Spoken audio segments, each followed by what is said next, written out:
What's up, guys? It's your boy, Barça Boy 103. Today we're going to be reacting to the Barcelona news. Over the past few days, we do have some big topics to discuss. Firstly, Barcelona currently tracking two big players on the market right now in Julian Alvarez and Marc Guehi, who of course will be a free agent this summer. We also have some updates in regards to our January transfer window activity. Big meetings taking place between Lewandowski and the representatives of Fisnik Asllani, and his future is looking more and more certain. Also have an update on the future of Ter Stegen, as well as he is nearing his return from injury. Will he leave for game time or will he stay at Barcelona? And finally, the big breaking news is that the Inter-Miami match has been cancelled. Javier Tebas has pulled out like a biatch following all the controversy. That match now taking place at the La Ceramica on December the 20th, and we'll talk about the news behind the scenes there as well. But before we get into it, make sure you guys smash that like button down below, and let's try and get to 200 likes on this video. It would be very much appreciated. Also, if you are new,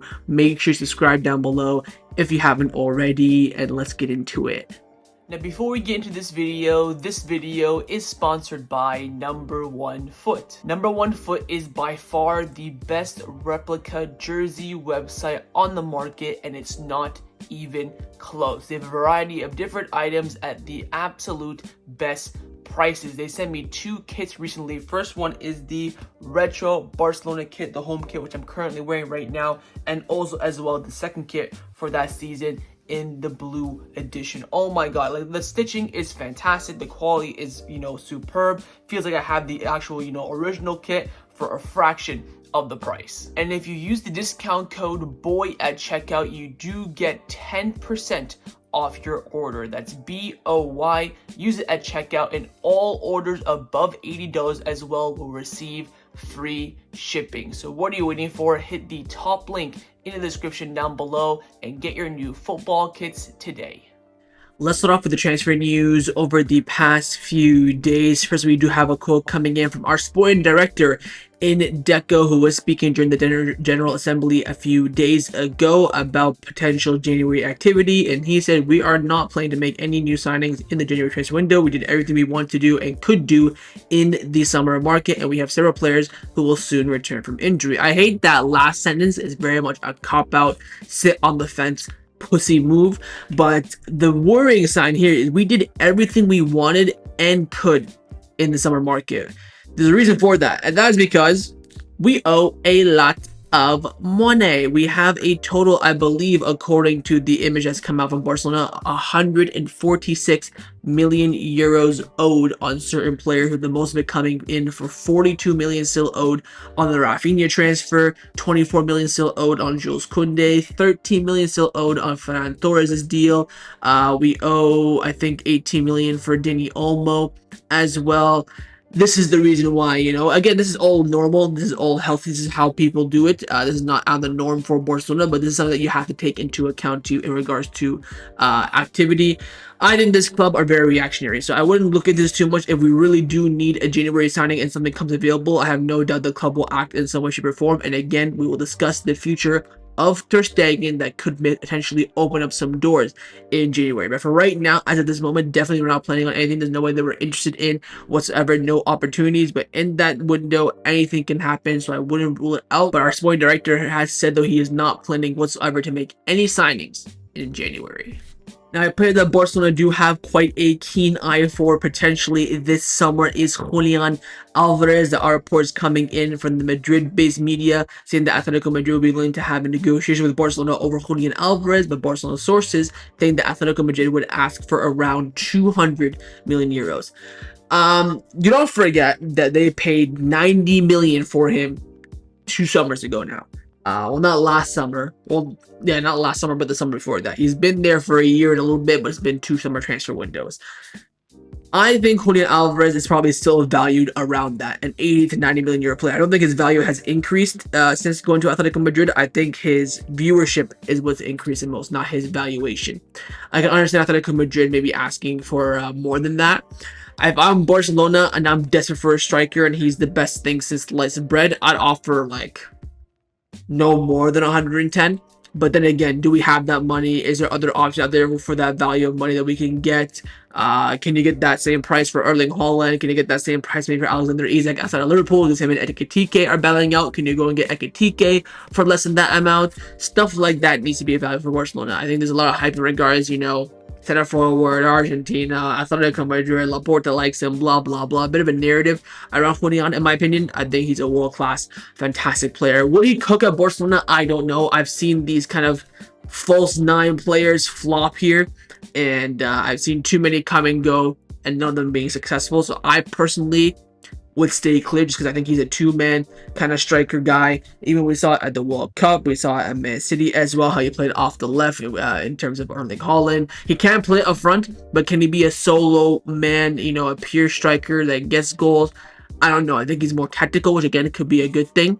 I would definitely take him over, anything else, but only time will tell. So wait and see how things do turn out. But again, Barcelona are tracking Julian Alvarez, but wait and see what Atletico Madrid actually demand for him.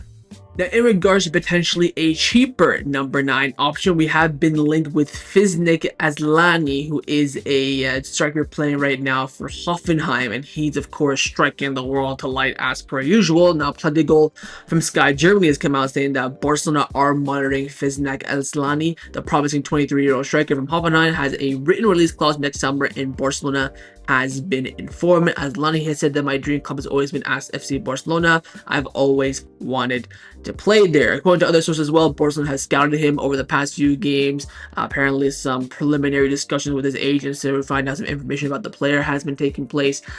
I saw some comps. I mean, that's as much as my knowledge. I'm not going to sit here and say I watch Hoffenheim week in, week out. Again, what this team needs is players that are ready now. We have plenty of youth players in the academy that we can come in and just for free instead of, going out there and activating release clauses. What this team needs is someone ready now. Someone that's entering or in their prime, can lead the line with the youth and promising players behind them that are close to entering their prime and guide them. We do not need a 19-year-old striker. We need like 24, 25 years old plus, in my opinion. Younger than 29, no younger than 24, I would say. So somewhere in that region. I mean, he is 23, so he is close to that, but he's still a bit young and inexperienced to really lead the line for Barcelona, in my opinion. But if he's cheap and he's got the talent, I mean, who am I to say no? But hopefully he won't be the only striker signing we will be making if, of course, Lewandowski does end up leaving. So we'll wait and see. I wouldn't look into it too much. We still need some more concrete reports coming in from Catalonia. Again, this is coming in from Germany, Hoffenheim, German club. So again, Plenty is reliable, so we'll wait and see. But I still need to hear that Catalonia reporters give that as well. So we'll get that final touch there. But keep your eye on Asllani and his links towards Barcelona. Now, what Barcelona do love is, of course, market opportunities, and one is arising that we have been linked with, and that is Marc Guehi of Crystal Palace. According to Fabrizio Romano, Marc Guehi has officially communicated to Crystal Palace that he's not going to renew with them as per Oliver Glasner, the manager of Crystal Palace. He'll leave in 2026, most likely as a free transfer rather than in January transfer window. Several clubs from Spain, similar to those in Germany, Italy, and England, are very interested in him. The race is well and truly open. I think Guehi's a great player. Is he Barcelona-esque? I don't know, but he is free, so why the hell not? I think this could be very much linked with the future of Andreas Christensen, especially if Christensen ends up leaving for free. We bring in Guehi for free, bish bash bosh, no problems there whatsoever. I think the talent is there, and I think the most important thing, if you do want him, you have to get him before the World Cup. That way you can capitalize on that. If I'm Marc Guehi, I wouldn't sign up for a club until after the World Cup, because especially if you know that you're going to be a starter, you're a value, and you can ask for way more money than what you're currently on.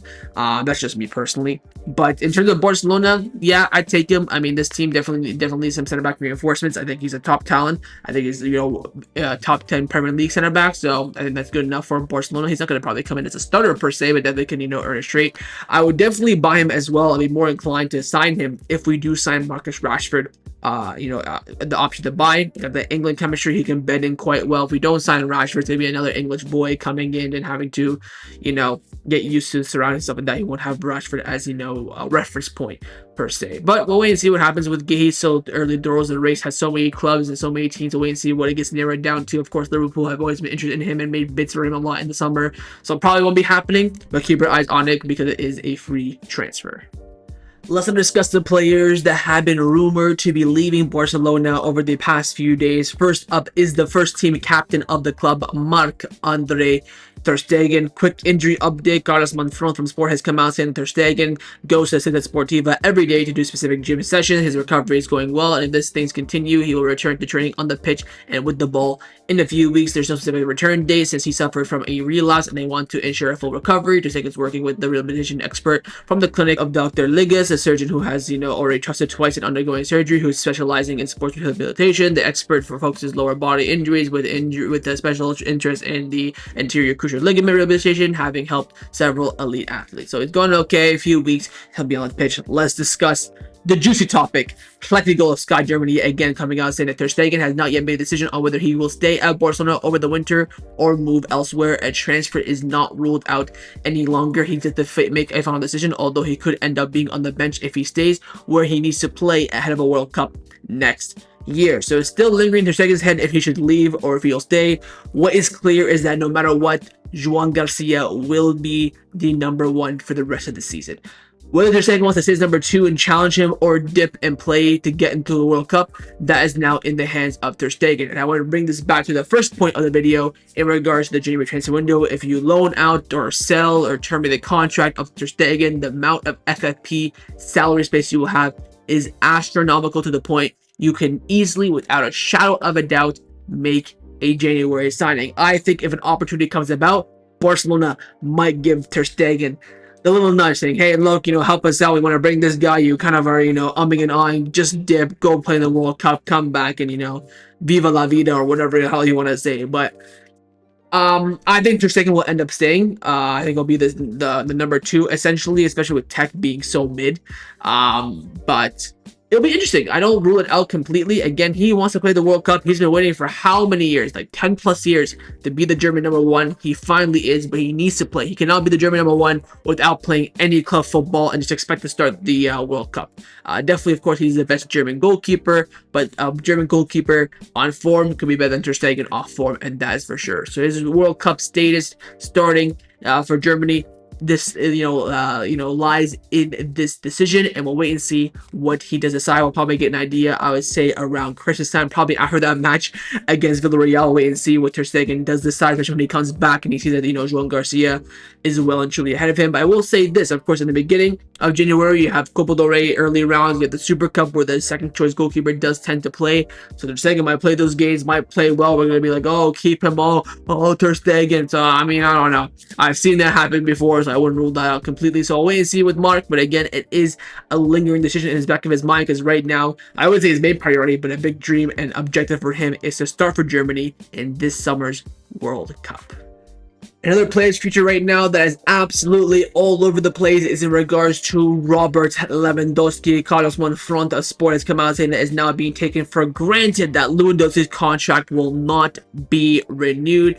Imminent meeting between Fisnik and Joan Laporta, which took place after the Olympiacos match, where they discussed many business ventures, and one of those being Lewandowski's renewal. I think Benzema also came out saying that they talked about one of the Barcelona youngsters as well. I forget his name. It's a winger, slipping my mind, but they talked about him as well, who's also a Fisnik agent, alongside some other stuff to help Barcelona make some money, and of course the future of Robert Lewandowski, which is very, very interesting. Poor Robert's been out for half this season, probably the majority of the season. We've had, 3 months of the season? He's been out for 2 of it. I still think there is a chance that he stays, just due to the fact of striker options internally and externally on the market as well. We'll wait and see how he does. It's way too early to call. It's, again, the media, Alberto Martinez, Fabrizio Romano, and now Carlos Monfort are all saying it's more likely that he will leave than stay. But again, with a situation like this, he scores a hat-trick and we win the Champions League, he's staying. Let's be honest. I wouldn't rush into, unless he decides to leave, of course. I think the play decision will have more so of a sway than the club's decision. But again, wouldn't rule it out, but it is looking more likely. I'd say right now you're probably looking at 80% Lewandowski leaving in the summer, which means we're going to need a striker. Do we have money? We're going to get Julian Alvarez. We're going to get Asllani. God knows at this point. So we'll wait and see with Robert. But again, his future right now, definitely unclear, definitely in doubt. And again, for the millionth time, will be officially decided near the tailor end of this season.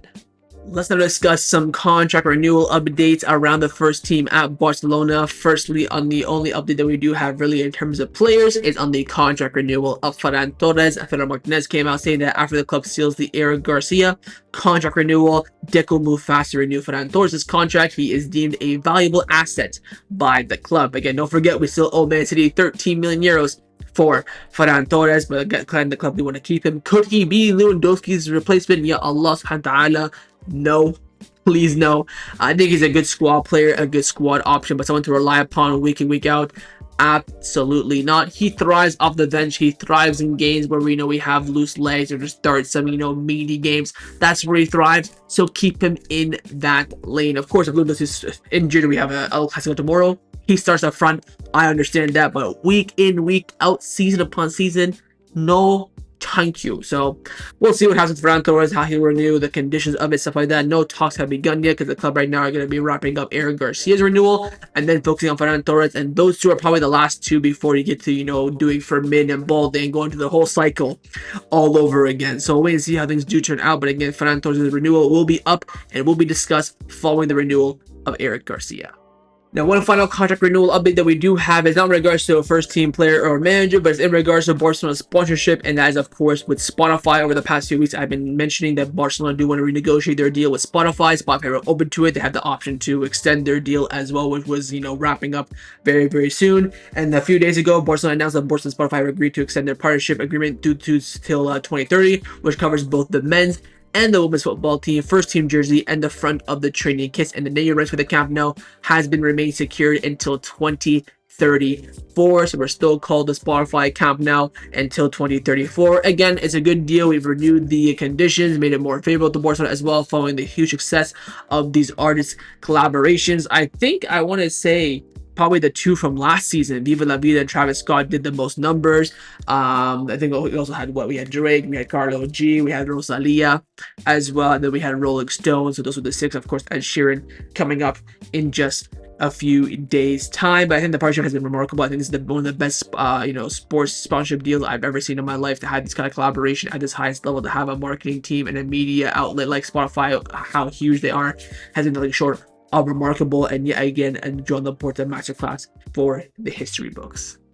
And when it comes to sponsorship deals, Joan Laporta is not done there, as he is looking to seal a deal with Uber, with Mundo Deportivo coming out saying that Barcelona is set to present a sponsorship agreement with Uber at an event being held later on today in the club's commercial hall. Pau Cubarsí, who is already an associate with Uber, will be attending the event. This marks a new sponsorship deal, adding to those with Spotify, the Dominican Republic of Congo, and Medea. So they'll become Barcelona's official, drivers, or I guess, Uber discounts for Soci's members. I don't know. But another big company, which means big money, and we will take it. But local Barca fans, not too happy about that. The taxi elites in Barcelona plan to do a strike. The elite taxi drivers, coming in from Sport, the elite taxi driver union of Barcelona have announced a full-scale strike in the city to protest Barcelona's sponsorship deal with Uber, vowing to escalate actions at every match until Barcelona withdraws from the agreement. The protest is expected to paralyze the city on the day of Champions League matches, as there's high tension and conflict between the taxi drivers and private transport companies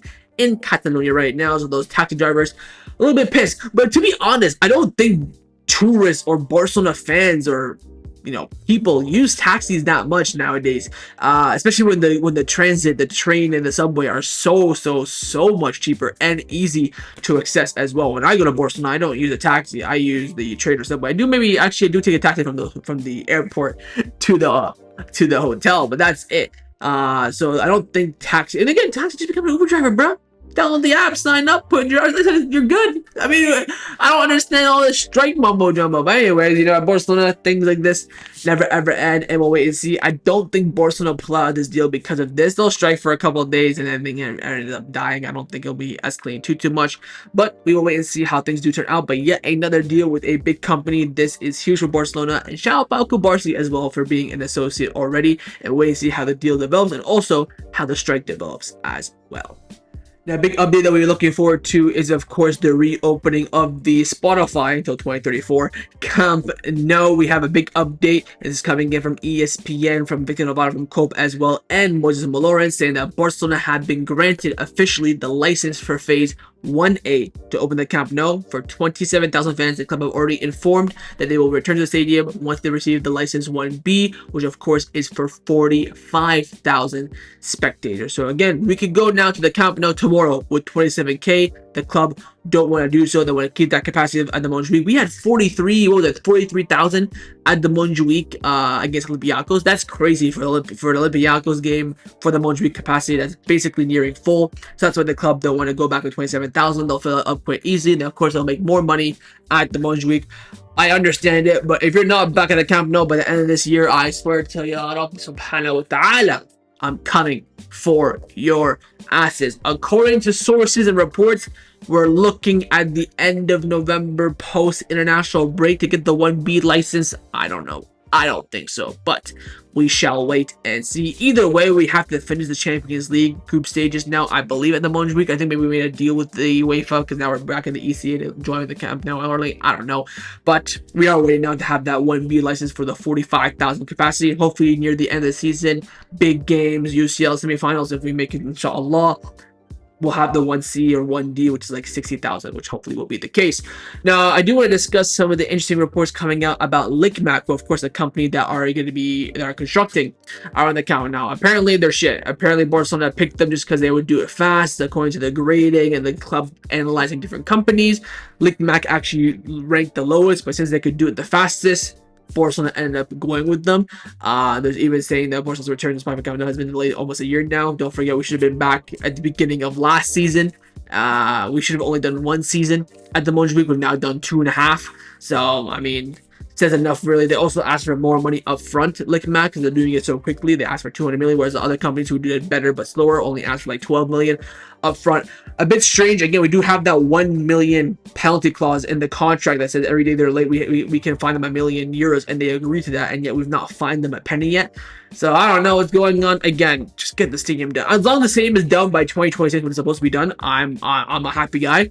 I know the roof. I think Alina Fort, the VP of Barcelona, said in the General Assembly that the roof installation will be delayed a few months, so it won't be ready for like 2027. But the stadium should be ready by 2026, and that's all I care about. Get us back in that stadium for the love of God.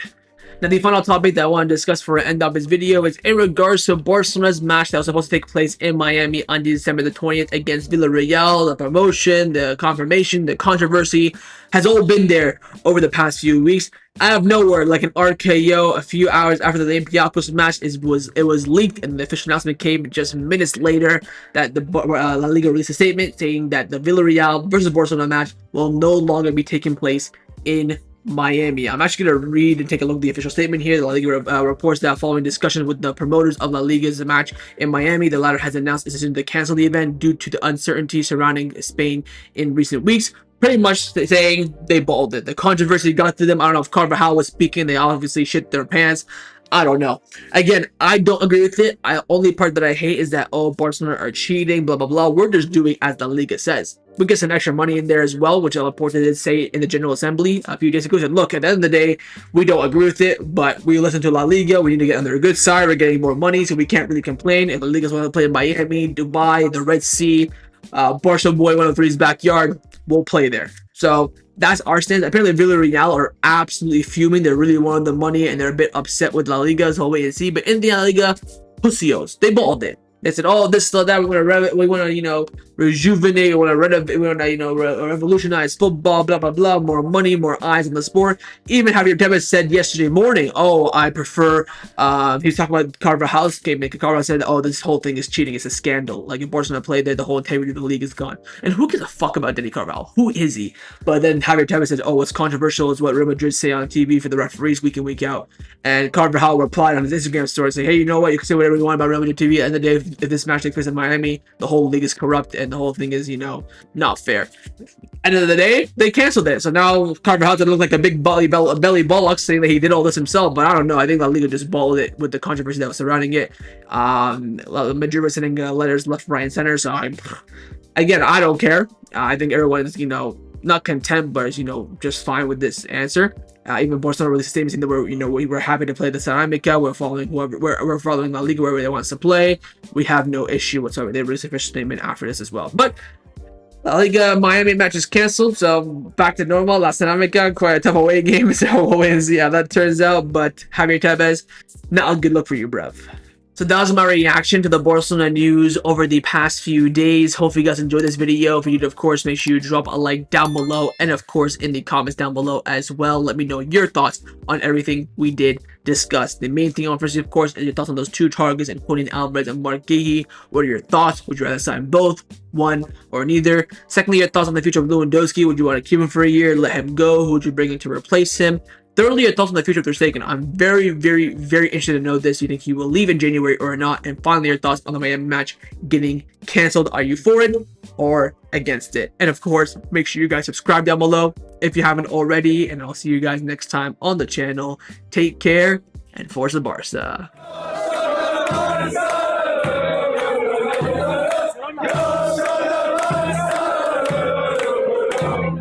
Okay.